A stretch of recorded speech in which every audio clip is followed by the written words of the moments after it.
હવે આજનો આપણો આ ટૉપિક આગળનો છે એ થોડો સાયન્સને વધારે મળતો આવશે. શું છે એ બધું સમજીએ.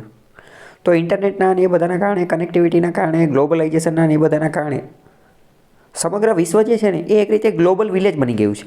એટલે કે આખું વિશ્વ એકબીજા હારે એવી રીતે જોડાઈ ગયું છે ને કે આખું વિશ્વ એક ગામડું બની ગયું છે.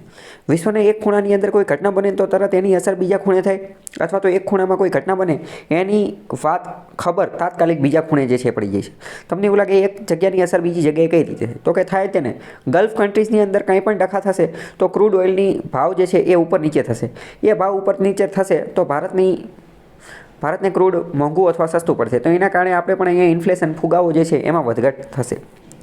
બીજી વસ્તુ, કોઈ પણ જગ્યાએ વોર, યુદ્ધ એવું કંઈ થશે, બરાબર, શેર બજારની અંદર તરત એની અસર જોવા મળશે, એની અંદર વધઘટ, ઊંચ નીચ જોવા મળશે. કોવિડ ચાઇનાની અંદર આવ્યો, ધીમે ધીમે બધે પહોંચી ગયો, તો આ ગ્લોબલાઇઝેશનના એ બધાના કારણે, બરાબર. તો ગ્લોબલ વિલેજ આ નામનો કીવર્ડ તમે વાપરી શકો છો કે આ બધાના કારણે સમગ્ર વિશ્વ એક રીતે ગ્લોબલ વિલેજ બની ગયું છે, એક નાતડે બંધાઈ ગયું છે. લાઈવ મેચ ગમે ત્યાં ચાલતી હોય તો આપણે જોઈ શકીએ છીએ. તો આ બધું શું લેવા છે ને એ બધું આપણે સમજવાનું છે.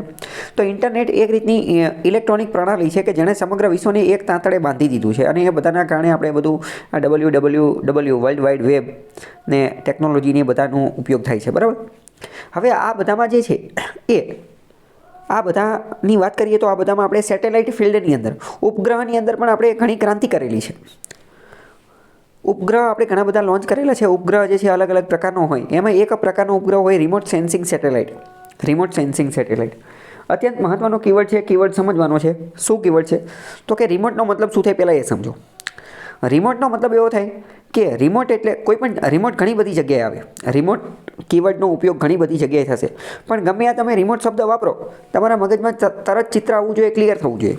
શું તો કે રિમોટ એટલે એવી વસ્તુ કે જે તમે દૂરથી બેઠા બેઠા એને કંટ્રોલ કરી શકો.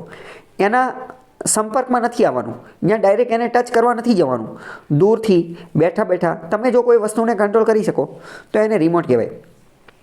બચપનમાં સૌથી પહેલું રિમોટ આપણે જોયું હોય તો એ કયું હોય તો કે ટીવીનું રિમોટ, બરાબર. એ જ આપણે જોયું હોય, બીજું આપણે કોઈ એટલી બધી ખબર ન હોય. તો શું ટીવીનો રિમોટ એ જ પ્રકારનું કામ નથી કરતું? તો કે હા, એ જ કામ કરે છે ને કે દૂર બેઠા બેઠા ટીવીની ચેનલ બદલી શકીએ, ટીવીને ઓન ઓફ એટલે કે ચાલુ બંધ કરી શકીએ. તો આ બધું રિમોટ કહેવાય, બરાબર. તો રિમોટ સેન્સિંગ સેટેલાઇટ કીવર્ડ ઉપરથી શું ખબર પડે કે આ એવા સેટેલાઇટ હશે કે જે રિમોટ દૂરથી રહી અને અવલોકન કરશે અને આપણને માહિતી પૂરી પાડશે. ઘણી બધી વાર એવું આવેલું હોય કે રિમોટ વિલેજ. રિમોટ વિલેજ એટલે શું તો કે દૂરનું અંતરિયાળ ગામડું, રિમોટ વિલેજ. તો રિમોટ કીવર્ડ જે છે અત્યંત મહત્ત્વનો છે, એ તમારે સમજવાનું. રિમોટ સમજાણું કે ન સમજાણું, બરાબર. ઘણી બધી વાર અમુક વસ્તુને રિમોટલી કંટ્રોલ કરવામાં આવતી હોય છે, તો રિમોટલી કંટ્રોલ કરી શકાય. સીસીટીવી કેમેરા એક રીતે રિમોટ મોનિટરિંગનું કામ કરે છે. તો IRS એ ઉપગ્રહની એક શ્રેણી છે. અલગ અલગ પ્રકારના ઉપગ્રહ હોય, એમાંની એક પ્રકાર છે IRS, ઇન્ડિયન રિમોટ સેન્સિંગ. તો રિમોટ એટલે કે આ કેવા ઉપગ્રહ હશે? આ એવા ઉપગ્રહો હશે કે જે દૂરથી રહી અને કોઈ પણ વસ્તુના ફિઝિકલ કોન્ટેક્ટ, સંપર્કમાં આવ્યા વગર દૂરથી એનું અવલોકન કરશે. બીજો કીવર્ડ સમજીએ કે સેન્સિંગનો મતલબ શું થાય. તો એની માટે પહેલાં સમજો કે સેન્સ એટલે શું. સેન્સને એકદમ દેશી ભાષામાં ગુજરાતીમાં કહેવું હોય તો ઇન્દ્રિયો. આપણે અમુક વસ્તુ સેન્સ કરીએ છીએ, જોઈએ છીએ, તો જોવું એક સેન્સ છે. દ્રષ્ટિ, આંખ એ આપણી એક સેન્સ છે. સાંભળવું એ એક સેન્સ છે, બરાબર. મગજ એ એક સેન્સ છે. અનુભવવું એ એક સેન્સ છે. તો એવી રીતે 5 કે 6 અલગ અલગ પ્રકારની આપણી પાસે ઇન્દ્રિયો છે. એને આપણે 5 સેન્સીસ કહીએ કે આપણી પાસે આપણા બોડીની અંદર કેટલી 5 અલગ અલગ ઇન્દ્રિયો, સેન્સ છે. જોવું, સાંભળવું, અનુભવવું, આવી અલગ અલગ પ્રકારની છે, બરાબર. અમુક બહુ ડેન્જર લેવલના વ્યક્તિઓ હોય કે જેમની પાસે એક અલગ જ પ્રકારની સેન્સીસ હોય, જેની પાસે એક અલગ જ પ્રકારની ઇન્ટેલિજન્સ હોય, સેન્સીસ હોય, જેને આપણે અમુક વાર કહીએ છીએ 6 સેન્સ, કે મારી 6 સેન્સ આવું કહે છે. તો 6 સેન્સ શું કે એ સામાન્ય વ્યક્તિ પાસે નથી, કારણ કે સામાન્ય વ્યક્તિ પાસે તો 5 જ સેન્સીસ હોય.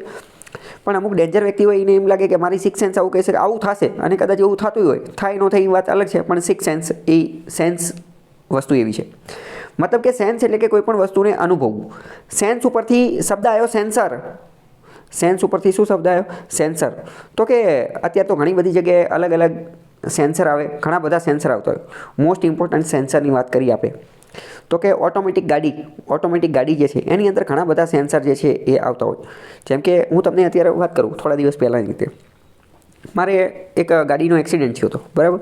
તો એ ગાડીનો એક્સિડન્ટ થયો ને તો એમાં એરબેગ ખુલી નહીં. તો મેં વાત કરી, મેં કીધું આમાં એરબેગ કાં ન ખુલી? તો કે આમાં કે જે સેન્સરને ટચ થવાનું હોય એ ટચ થયું નહીં.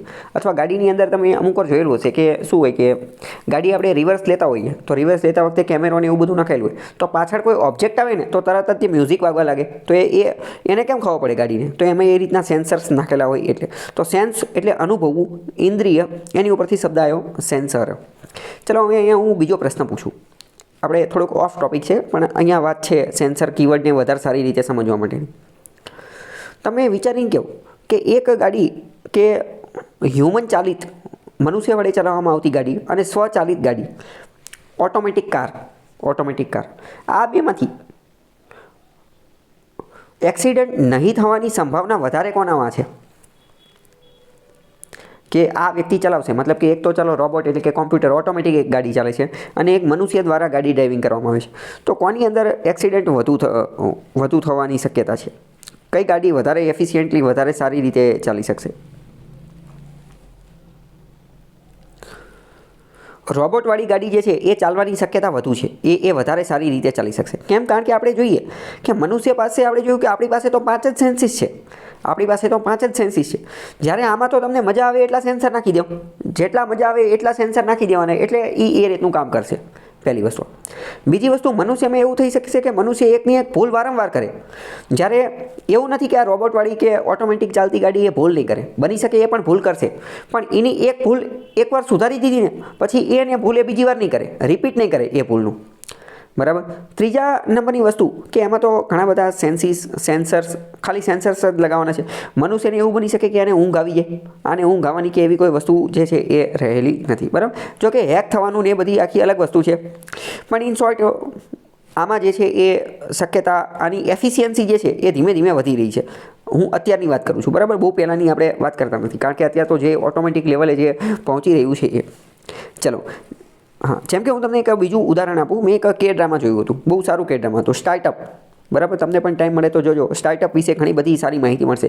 ઇનોવેશન એટલે શું, ઇનોવેશન હબ એટલે શું, સ્ટાર્ટઅપની અંદર સેન્ડબોક્સ એટલે શું, એ બધી વસ્તુ એમાં બહુ સારી રીતે સમજાવેલી છે, બરાબર. ગુજરાતની અંદર આપણે ઇનોવેશન ઇન્ડેક્સની અંદર અને સ્ટાર્ટઅપ કલ્ચરને પ્રોત્સાહન આપવા માટે અલગ અલગ ઘણા બધા જે પ્રયોગ કરેલા છે, ઘણી બધી ઇનિશિયેટિવ સરકારે કરેલું છે. ગુજરાતની અંદર આઈ હબ પ્રોજેક્ટ ચાલે છે, બરાબર. અટલ ઇનોવેશન મિશન ચાલે છે. તો આ બધું જે છે એની પ્રેરણા એક રીતે એની અમુક બાબતો જે છે, ઘણી બધી વસ્તુ એ સ્ટાર્ટઅપ વેબ સિરીઝની અંદર બહુ સારી બતાવેલી છે. એ વેબ સિરીઝનો એક સીન હતો, એ હું તમને કહું છું. કઈ રીતનો સીન હતો? તો કે એક ગાડી હતી, ઓટોમેટિક ગાડી હતી, બરાબર. હવે એ ઓટોમેટિક ગાડી એ લોકોએ બનાવેલી હતી પોતાના સ્ટાર્ટઅપ અંતર્ગત. તો ગાડી ચાલુ કરીને તો ચાલુ જ નથી, ગાડી જે છે એ ચાલુ કરી તો ચાલુ જ નથી. તો એમને એમ લાગ્યું કે આ તો ગાડી બગડી ગઈ છે અથવા એમનો પ્રોજેક્ટ ફેલ છે, કેવું કંઈક એવું લાગ્યું, બરાબર. પણ પછી ધ્યાનપૂર્વક જોયું ને તો ખબર પડી ગાડી એટલા માટે ચાલુ નથી થતી કારણ કે એ જે ગાડી રહી ને એ ગાડીની નીચે એક ગલુડિયું હતું. તો મતલબ આ તો એક બહુ સારી વાત કહેવાય ને, કારણ કે જો ગાડીની નીચે શું છે, આપણે જાતે ગાડી ડ્રાઈવ કરતા હોય, કોઈ મનુષ્ય ડ્રાઈવ કરે છે તો એ તો નીચે તો જોઈ જ નથી શકવાનું, એવી કોઈ હજી ટેકનોલોજી નથી કે નીચે જોઈ શકે. પણ આ ઓટોમેટિક ગાડી હતી એટલે એને ખબર પડી ગઈ કે નીચે કંઈક વસ્તુ છે. કેમ? કારણ કે એની અંદર એ પ્રકારનું સેન્સર લગાવેલું હતું. એટલે જ્યારે આપણી તો એક લિમિટેડ, મનુષ્યની તો એક લિમિટેશન છે કે આપણી 5 જ સેન્સીસ છે, તો આપણે નીચે જ્યાં દેખાતું જ નથી એ તો જોઈ શકવાના નથી. ગાડીની વાત કરીએ તો ગાડીની અંદર અમુક જગ્યાએ ડાર્ક સ્પોટ હોય, અમુક જગ્યાએ બ્લાઇન્ડ સ્પોટ હોય, એટલે કે અમુક એવા ખૂણે કે અમુક એવી જગ્યાએથી વસ્તુ આવે તો આપણે એ જોઈ શકાય નહીં. જ્યારે સેન્સર માટે તો એને તો એક નવો કેમેરા ફિટ કરવાનો અથવા નવું ઇન્સ્ટ્રુમેન્ટ ફિટ કરવાનું, એટલે એને તો ખ્યાલ આવી જાય, બરાબર.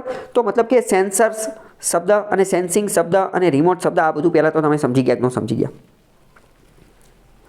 તો હવે ઉપગ્રહ, IRS, Indian remote sensing satellite, આ બધાના કારણે જે છે એ સંચાર સેવાને શું કહેવાય, કમ્યુનિકેશન, વાતચીતને આ બધું નકશા નિર્માણનું કાર્ય એ વધુ સરળ અને વધુ સચોટ બનેલું છે. મેં કીધું નકશા પહેલાં કઈ રીતે બનતા હતા? તો પહેલાં તો ઘરે ઘરે બધી જગ્યાએ સર્વે કરવા જવું પડે, એનો આકારને એ બધું જોવું પડે, બધું વ્યવસ્થિત ચેક કરવું પડે. એટલે કે બોલપેનથી નીનેથી પેન્સિલથી ગ્રાઉન્ડ સર્વેઇંગને એ બધું કરી અને નકશા બનાવવામાં આવતા હતા. પણ હવે એની જરૂર નથી. એટલે કે હવે હજી પણ એની જરૂર તો છે જ તે, પણ હવે એ બધું એડવાન્સ થઈ ગયું છે. કઈ રીતે? ઉપર આકાશમાં સેટેલાઇટ મૂકી દીધો, સેટેલાઇટ લગાતાર આખી જે કોઈ પણ વિસ્તાર, જેટલો વિસ્તાર જોતો હોય એનું સર્વેઇંગ કરી નાખે, એની ઇમેજીસ, એના ડેટા આપણને મોકલી દે, એટલે આપણને તરત ખબર પડી જાય. સમજાણું કે ન સમજાણું? બરાબર. તો ઉપગ્રહ અને કોમ્પ્યુટર અને ઇન્ટરનેટ એ બધાના સંકલનથી આપણે નકશા નિર્માણની પ્રક્રિયા આધુનિક બની ગઈ છે. તો આવા અલગ અલગ પહેલાં તો આપણે વિશ્વના અમુક જે સેટેલાઇટ જે છે ને એ જોઈએ કે જે આ બધાનું કામ કરે છે. તો એક બહુ સારામાં સારો સેટેલાઇટ છે જીપીએસ. અમેરિકાનો સેટેલાઇટ છે, બરાબર, અમેરિકાએ સૌથી પહેલાં આવો એક સેટેલાઇટ બનાવ્યો, જીપીએસ, ગ્લોબલ પોઝિશનિંગ સિસ્ટમ. આપણે ગૂગલ મેપની અંદર જે આવે છે એ જીપીએસ જ આવે છે. તો ગ્લોબલ પોઝિશનિંગ સિસ્ટમ આ શું કરે? તો કોઈ પણ જગ્યાનું નેવિગેશન દર્શાવે. નેવિગેશનનો મતલબ શું? નેવિગેશનનો મતલબ કે એની દિશા દેખાડવી, કોઈ પણ જગ્યાનું દિશા દેખાડવી, કોઈ પણ લોકેશન, કોઈ પણ સ્થળ કઈ જગ્યાએ છે એ બધું દેખાડવું. તો એ બધું કામ આ કરે છે. આપણે ગૂગલ મેપમાં જે આવે એ કયો છે? જીપીએસ જ છે. આખા વિશ્વની અંદર કોઈ પણ જગ્યાની માહિતી બધું જે છે એ ચેક કરી શકે. તો એક આવે જીપીએસ. બીજું આ જીઆઈએસ ને એ બધું છે એ આપણે ધીમે ધીમે સમજીએ, પણ પહેલાં આપણે જીપીએસને ટાર્ગેટ કરીએ, બરાબર.